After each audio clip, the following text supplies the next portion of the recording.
सत श्री ओम। सतनाम सत साहेब। हे सत्संग प्रेमियों, हे साध संगत, आज हम आपके सामने कबीर साहिब द्वारा रचित मूल बीजक की रामायणी नंबर 19 का वर्णन करेंगे। इस रामायणी में भी कबीर साहिब संशय से ग्रस्त लोगों को चेताते हैं कि तुम निसंशय नहीं हो पा रहे हो, तुम स्थिर नहीं हो पा रहे हो, तुम संशय से ग्रसित हो, तुम अंधकार में जा रहे हो, सच्चे ज्ञान की खोज में तुम नहीं हो, सच्चे ज्ञान की तरफ तुम नहीं बढ़ रहे हो। ये सभी समझाते हुए इस रामायणी नंबर 19 में क्या कहते हैं। अनहद अनुभव की करी आशा, ई विपरीत देखूं तमाशा, यह तमाशा देखूं रे भाई, जहवा सुन्न तहाँ चली आई, सुन्नई बंचे सुन्नई गेहूँ, हाथा छोड़ बेहाथा भ्यों, संशय सावज सकल संसारा, काल अहेरी सांझ सकारा, सुमिरन करहु राम का, कालों गए हैं केस, ना जानो कब मारी है, क्या घर क्या परदेश। कबीर साहिब खूब चेता रहे हैं, खूब समझाते हुए कहते हैं, लेकिन लोग मानते कहाँ हैं। कबीर साहिब की बात 700-800 वर्ष पहले भी प्रासंगिक थी और आज भी उसी तरह प्रासंगिक हैं, क्योंकि कुछ बदला नहीं है और बिगड़ा है, काफी बिगड़ा है, सुधरा कुछ नहीं है। कहते हैं कि हे दृष्टा, अनहद अनुभव की करी आशा, यह तमाशा तो देखिए,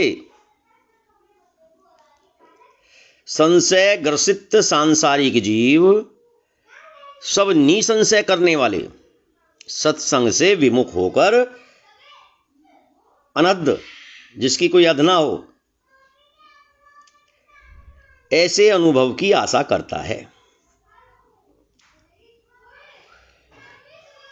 संत महात्मा ज्ञान मार्गी संत बताते हैं कि आगे अनहद है, तो उस अनहद जिसकी कोई हद ही ना हो, तो उसको देखिए, उसकी आशा कर रहे हैं। ये विपरीत तमाशा है, जब उसको ये हद ही नहीं है तो है ना विपरीत। तो अनहद में क्या होता है कि मानव मस्तिष्क में काल्पनिक झंकार, शंख, भेरी, शहनाई आदि 12 प्रकार के पापों की कल्पना करता है। जब हम कानों को बंद करते हैं तो वायु रुक जाने के कारण आवाज आती है। किसी को सीटी की आवाज आएगी, किसी को शंख की आवाज आएगी, किसी को झंकार की आवाज आएगी। तो ये साइंटिफिक है और इस झंकार को ही परब्रह्म समझ लेते हैं, ब्रह्म ध्वनि समझ लेते हैं और उसी का अनुभव समझते हैं। ये 12 प्रकार के पाप हैं। इसी प्रकार हठ योगी मोक्ष की आशा करते हैं, परंतु अपने वास्तविक स्वरूप को छोड़कर शब्दों के दृश्य में उलझना कहां तक उचित है। शब्दों का दृश्य, अनहद, अनहद एक शब्द है और उसका दृश्य ये देख रहे हो आप, झंकार, ध्वनि, शंख, भेरी, सीटी, शहनाई,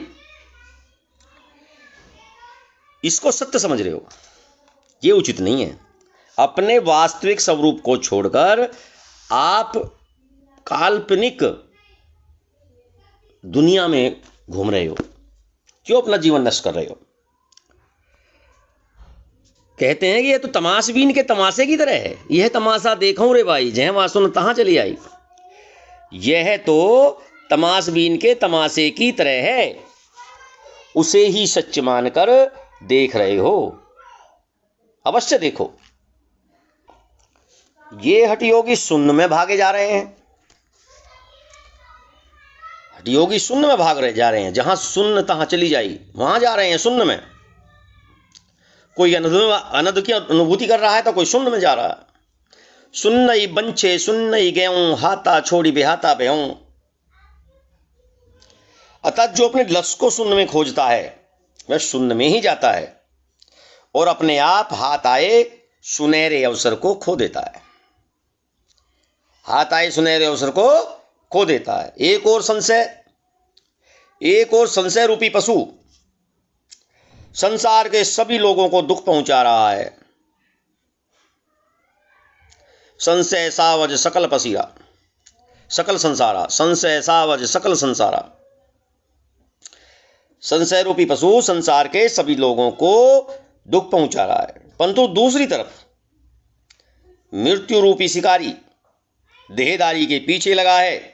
काल चक्र दिन रात घूम रहा है और देहधारी उसमें पिस रहे हैं। अर्थात कहने का तात्पर्य है कि दिन रात शंका बनी रहती है कि कब काल के ग्रास बन जाएं, कब काल के ग्रास बन जाएं। सुमिर ने करहूं राम का, काल गए हैं केस, ना जानो कब मारी है, क्या घर क्या परदेश। कबीरदास जी कहते हैं कि हे मनुष्य, तू भगवान राम का स्मरण करता रहे। अब भगवान राम, उनका राम आत्म स्वरूप, निज स्वरूप, स्वबोध उनका राम है। तो उस अपने स्वरूप को जान, अपने को जान, उसका स्मरण कर, क्योंकि काल ने तेरे बालों को पकड़ रखा है। क्योंकि काल ने तेरे बालों को पकड़ रखा है। पता नहीं काल कब तुझे अपना ग्रास बना ले। उसके लिए घर या बाहर कहीं भी रहो, कोई अंतर नहीं पड़ता है। मौत तो आप 7 तालों के अंदर बैठ जाओगे, काल की जब आएगा समय काल का, तो वहां भी मौत तुम्हें उठा लेगी, तुम मृत्यु को प्राप्त हो जाओगे। आप घर में रहो, बाहर रहो, जंगल में रहो, पहाड़ पे रहो, पानी में रहो, कहीं रहो, काल तो आपके पीछे पड़ा हुआ है और तुम्हें जल्दी ही ग्रास बना लेगा। तो सत्संग भाइयों, इसी प्रकार सत्संग सुनते रहिए। हम कल रामायणी नंबर 20 का वर्णन करेंगे। भाई बहनों, यदि आपने चैनल सब्सक्राइब नहीं किया है